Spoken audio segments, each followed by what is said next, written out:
ಈ ಚಂಪಕಲಿ ನಮ್ಮ ಮನೆಯಲ್ಲಿ ಫ್ಲಾಪ್ ಆಯಿತು. ಪ್ರಾಪರ್ ಪ್ರೊಸೀಜರ್ ಗೊತ್ತಿಲ್ಲ ಅಂದರೆ ದಯವಿಟ್ಟು ಯಾರು ಕೂಡ ಟ್ರೈ ಮಾಡಬೇಡಿ.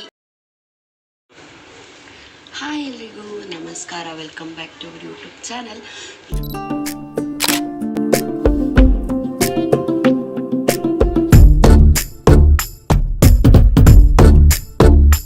ಯಾರೆಲ್ಲ ನಮ್ಮ ಚಾನಲ್ನ ಸಬ್ಸ್ಕ್ರೈಬ್ ಆಗಿಲ್ಲ, ಈಗಲೇ ಬೇಗ ಹೋಗಿ ಪೂಜೆ ಕೃಷ್ಣದಾಸ್ ಯೂಟ್ಯೂಬ್ ಚಾನಲ್ನ ಸಬ್ಸ್ಕ್ರೈಬ್ ಮಾಡ್ಕೊಂಡು ಇವಾಗ ಸುಮ್ಮನೆ ಆಗಿ ನಾರ್ಮಲ್ ಆಗಿ ಡೈಲಿ ಬ್ಲಾಗ್ ಮಾಡೋಣ ಅಂತ ಮಾಡ್ತಾ ಇದ್ದೀನಿ. ಇವಾಗ ಆಲ್ರೆಡಿ ಟೈಮ್ ಆಗಿ 3:30 ಆಗಿದೆ. ಬೆಳಗ್ಗೆಯಿಂದ ಪಾಪುದೆಲ್ಲ ಕೆಲಸ ಆಗಿದೆ. ಪಾಪು ಕೂಡ ಮಲಗಿದ್ದಾಳೆ. ನಂದು ಊಟ ಎಲ್ಲ ಆಗಿದೆ. ಬಟ್ ಮನೇಲಿ ಸ್ವಲ್ಪ ಕೆಲಸ ಇತ್ತು, ಹಾಗೆ ಬ್ಲಾಗ್ ಸ್ಟಾರ್ಟ್ ಮಾಡಿಕೊಂಡು ಮಾಡೋಣ ಅಂತ ವಿಡಿಯೋ ಮಾಡ್ತಾ ಇದ್ದೀನಿ. ಬನ್ನಿ. ಕೆಲಸಕ್ಕಂತೂ ಏನೂ ಕೆಲಸ ಇಲ್ಲ. ಬಟ್ ನಮ್ಮ ಅಕ್ಕ ಅವರು ಮನೆಗೆ ಬಂದಿದ್ದಾರೆ ನನ್ನ ನೋಡೋಕ್ಕೆ ಅಂತ. ಅವ್ರನ್ನ ಸುಮ್ಮನೆ ಬಿಟ್ಟರೆ ಆಗುತ್ತಾ? ಅವ್ರನ್ನ ಸ್ವಲ್ಪ ಗೋಳಿಕೋಬೇಕಲ್ಲ, ಅದಕ್ಕೋಸ್ಕರ ಸ್ವಲ್ಪ ಅವಳಿಗೆ ಸ್ವೀಟ್ ಮಾಡುವಂಥ ಟಾಸ್ಕ್ ಕೊಡೋಣ. ಬನ್ನಿ ಬನ್ನಿ, ಅವಳು ಎಲ್ಲಿದ್ದಾಳೆ ಅಂತ ತೋರಿಸ್ತೀವಿ. ಮೈಕ್ ಹಾಕು. ಒಂದು ಟಾಸ್ಕ್ ಇದೆ. ಏನಂತಂದ್ರೆ ನನಗೆ ಸ್ವೀಟ್ ತಿನ್ನಬೇಕು ಅಂತ ಅನ್ನಿಸ್ತಿದೆ. ಓಕೆ, ಇನ್ನು ಬಂದಿರೋಣ ಸುಮ್ಮನೆ ಕುತ್ಕೊಳಕ್ಕಾಯ್ತದ? ಅದಕ್ಕೆ ಬಾ, ನನಗೋಸ್ಕರ ಇವಾಗ ಹಾಲನ್ ಪೌಡ್ರಿಂದ ಒಂದು ಸ್ವೀಟ್ ಮಾಡ್ತೀನಿ. ಓಕೆ, ಏನು ಸ್ವೀಟ್ ಮಾಡೋದು? ಇದನ್ನು ತಗೊಂಡು ಏನಾದರೂ ಸ್ವೀಟ್ ಮಾಡಿ. ಏನು ಮಾಡೋದು ನೀನೇ ಹೇಳು. ಚಂಪಕಲಿ ಮಾಡಿ. ಓಕೆ. The next day. ಸಾರಿ, ನೆನ್ನೆ ಬ್ಲಾಗ್ನ ಕಂಟಿನ್ಯೂ ಮಾಡೋಕ್ಕಾಗಲಿಲ್ಲ, ಯಾಕಂದ್ರೆ ನಮ್ಮ ಚಿಕ್ಕಮ್ಮ ಬಂದರು. ಅದಕ್ಕೋಸ್ಕರ ಇವತ್ತು ಬ್ಲಾಗ್ನ ಕಂಟಿನ್ಯೂ ಮಾಡ್ತಾ ಇದ್ದೀನಿ. ಇವಾಗ ಬನ್ನಿ ಚಂಪಕಲಿ ಮಾಡೋಣ. ನಾವು ಹೇಗೆ ಚಂಪಕಲಿ ಮಾಡಿದ್ವಿ ಅನ್ನೋದನ್ನು ನೋಡಿ, ಏನು ಸ್ಟೆಪ್ ಮಿಸ್ ಮಾಡಿದ್ವಿ ಅದನ್ನು ಕಮೆಂಟ್ ಮಾಡಿ. ಬಿಸಿನೀರಿಗೆ ಫಸ್ಟ್ ಹಾಲಿನ ಪೌಡ್ರನ್ನ ಹಾಕಿ ಚೆನ್ನಾಗಿ ಮಿಕ್ಸ್ ಮಾಡ್ಕೋಬೇಕು, ಒಂಚೂರು ಗಂಟಿಲ್ದಿರೆ ಹಾಗೆ. ನೆಕ್ಸ್ಟ್ ಅದು ಕುದಿ ಬಂದಾಗ ಒಂದು ನಿಂಬೆಹಣ್ಣನ್ನು ಆ್ಯಡ್ ಮಾಡಿ. ನಾವು 1.5 ನಿಂಬೆಹಣ್ಣನ್ನು ಹಾಕಿದ್ವಿ, ಅಂದರೂ ಹಾಲು ಹೊಡಿಲೇ ಇಲ್ಲ. ಹಾಲು ಹೊಡಿಲಿಲ್ಲ ಅಂತಂದರೆ ವೆನಿಗರ್ನ ಆ್ಯಡ್ ಮಾಡಿ, ಬೇಗ ಹಾಲು ಹೊಡೆಯುತ್ತೆ. 5 ನಿಮಿಷಕ್ಕೆಲ್ಲ ಹಾಲು ಹೊಡೆದೋಯ್ತು. ಹೊಡೆದ್ಮೇಲೆ ಅದು ಮಿಕ್ಕಿರೋದೇನು ನೀರಿರುತ್ತೆ ಅದನ್ನು ಸಪ್ರೇಟ್ ಮಾಡ್ಕೋಬೇಕು. ಫಸ್ಟ್ ಅದನ್ನು ಸಪ್ರೇಟ್ ಮಾಡ್ಕೊಳ್ಳಿ. ಅದಾಗಿದ ನಂತರ ಒಂದು 2-3 ಸತಿ ಕೋಲ್ಡ್ ವಾಟರಿಂದ ಅದನ್ನು ವಾಶ್ ಮಾಡಿದ ನಂತರ ಬಟ್ಟೆನ ಹಾಕಿ ಅದರಿಂದ ಒಂಚೂರು ನೀರಿಲ್ದಿರೋ ಹಾಗೆ ಹಿಂಡಿ ಅದನ್ನು. ಅದಾಗಿದ ನಂತರ ಅದಕ್ಕೆ ಸ್ವಲ್ಪ ಮೈದಾ ಹಿಟ್ಟು ಮತ್ತು ಲೆಮನ್ ಕಲರ್ನ ಹಾಕಿ ಚೆನ್ನಾಗಿ ಮಿಕ್ಸ್ ಮಾಡಿ. ಅದನ್ನು ಬರೀ ಮಿಕ್ಸ್ ಮಾಡಿದ್ರೆ ಸಾಕಾಗಲ್ಲ. ನೀವು ಹೇಗೆ ಚಪಾತಿ ಪೂರಿಗೆಲ್ಲ ಹಸಿಟ್ಟನ್ನ ಕಲಿಸ್ತೀರೋ ಆ ಥರ ಚೆನ್ನಾಗಿ ಕಲಿಸ್ಬೇಕು. ಅದು ಫುಲ್ ಸ್ಮೂತ್ ಆಗಬೇಕು. ಆ ಥರ ನೀವು ಅದನ್ನು ಮಿಕ್ಸಪ್ ಮಾಡಬೇಕು. ಅದಾಗಿದ ನಂತರ ಚಂಪಕಲಿ ಏನು ಶೇಪ್ ಇರುತ್ತೋ ಆ ಶೇಪ್ಗೆ ಅದನ್ನು ಒತ್ತಿ ಇಟ್ಕೋಬೇಕು. ಅದಾಗಿದ ನಂತರ ಪ್ಯಾನ್ಗೆ ಬಿಸಿನೀರು, ಸಕ್ಕರೆ, ಏಲಕ್ಕಿನ ಹಾಕಿ ಚೆನ್ನಾಗಿ ಕುದಿಸ್ಕೋಬೇಕು. ನನ್ನ ಪ್ರಕಾರ ನಾವು ಇಲ್ಲೇ ತಪ್ಪು ಮಾಡಿದ್ದು ಅನಿಸುತ್ತೆ. ನೀರು ಥರ ಇತ್ತು ಸಕ್ಕರೆ ನೀರು.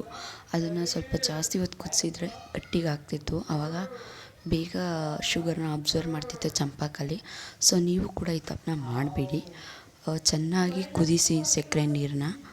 ನಾವೇನು ಉಂಡೆ ಕಟ್ಕೊಂಡಿದ್ವಿ ಅದನ್ನು ಆ ಸಕ್ಕರೆ ಪಾಕಕ್ಕೆ ಡಿಪ್ ಮಾಡಿ ಹಾಕಿ ಒಂದು 5 ನಿಮಿಷ ಹೈ ಫ್ಲೇಮಲ್ಲಿ, ಒಂದು 10 ನಿಮಿಷ ಲೋ ಫ್ಲೇಮಲ್ಲಿ ಹಾಕಿ ಚೆನ್ನಾಗಿ ಕುದಿಸಿ. ಅದಾಗಿದ ನಂತರ ಒಂದು 4 ಅವರ್ ಅದನ್ನು ಮುಟ್ಟಕ್ಕೆ ಹೋಗಬೇಡಿ. ಯಾಕೆ ಅಂತಂದರೆ ಅದು ಶುಗರ್ನ ಅಬ್ಸರ್ವ್ ಮಾಡ್ಕೊಳ್ಳಿ ಅಂತ.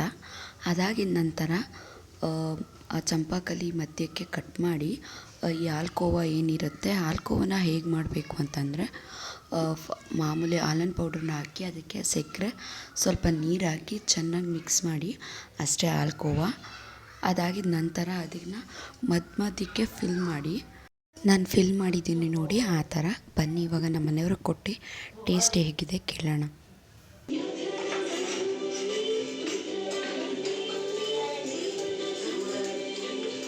ಹೇಗಿದೆ? ತಿನ್ನೋದೇ ಇಲ್ಲ ಮಮ್ಮಿ. ಒಂಚೂರು ಏನಂದೆ? ಚಂಪಕಲಿನೇ ತಿನ್ನಲ್ಲ, ಅದೇನ ತಿಂದನ? ನಮ್ಮಮ್ಮ ಭದ್ರಕಾಳಿ. ಇಡೀ ಪ್ರಪಂಚ ನನ್ನ ನಂಬಿದ್ರು, ನಮ್ಮಮ್ಮ ನನ್ನ ನಂಬಲ್ಲ.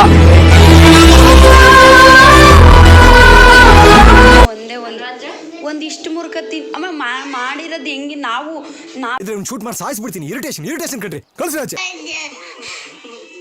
ಟೇಸ್ಟ್ ಹೇಗಿತ್ತು ಅಂತ ಕೇಳೋಣ. ಹೇಗಿತ್ತು ಸಿದ್ದು? ಅಣ್ಣ ನನ್ನ ಕೈಲಾಯ್ತಾ ಚಂಪಕಲಿ ನಮ್ಮ ತಾತ ನಾನು ಏನೇ ಅಡುಗೆ ಮಾಡಿಕೊಟ್ರು ಚೆನ್ನಾಗಿತ್ತು ಅಂತ ತಿಂತಾಯಿದ್ರು. ಫಸ್ಟ್ ಟೈಮ್ ಇವ್ರ ರಿಯಾಕ್ಷನ್ಗಳು ನೋಡಿ ಅವರೇ ತಿನ್ನಲಿಲ್ಲ. ಬಟ್ ಇವಾಗ ನಾನು ತಿಂದು ಹೇಗಿದೆ ಅಂತ ಹೇಳ್ತೀನಿ.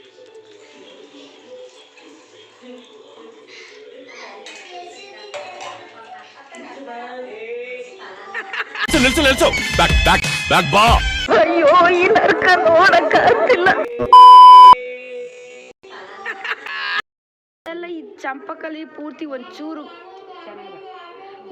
ಕಟ್ತೀನಿ ನೋಡು. ಒಂಚೂರು ತಿನ್ನು.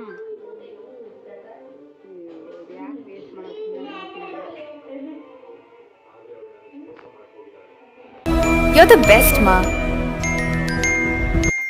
ಈ ಚಂಪಕಲಿ ನಮ್ಮ ಮನೇಲಿ ಫ್ಲಾಪ್ ಆಯಿತು. ಪ್ರಾಪರ್ ಪ್ರೊಸೀಜರ್ ಗೊತ್ತಿಲ್ಲ ಅಂದರೆ ದಯವಿಟ್ಟು ಯಾರು ಕೂಡ ಟ್ರೈ ಮಾಡಬೇಡಿ.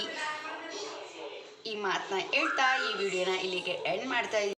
ಬೇಗ ಹೋಗಿ ನಮ್ಮ ವಿಡಿಯೋಗೆ ಲೈಕ್ ಮಾಡಿ, ಕಮೆಂಟ್ ಮಾಡಿ, ಶೇರ್ ಮಾಡಿ, subscribe to Pooja Lokesh Das YouTube channel. Thank you, bye.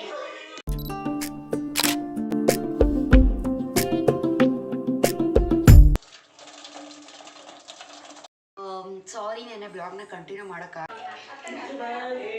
Already time ಆಯಿತು.